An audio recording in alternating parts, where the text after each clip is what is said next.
بسم الله الرحمن الرحيم. الله ولي الذين آمنوا يخرجهم من الظلمات إلى النور، والذين كفروا أولياؤهم الطاغوت يخرجونهم من النور إلى الظلمات، أولئك أصحاب النار هم فيها خالدون. ألم تر إلى الذي حاج إبراهيم في ربه أن آتاه الله الملك إذ قال إبراهيم ربي الذي يحيي ويميت قال أنا أحيي وأميت.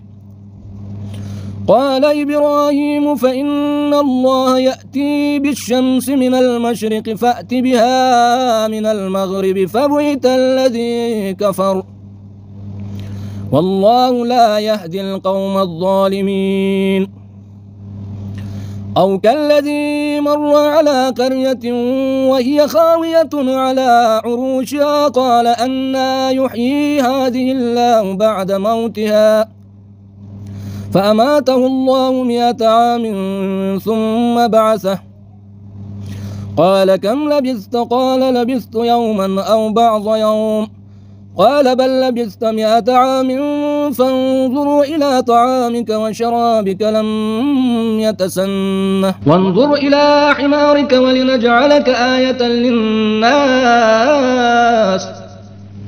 وانظر إلى العظام كيف ننشزها ثم نكسوها لحما فلما تبين له قال أعلم أن الله على كل شيء قدير. صدق الله العلي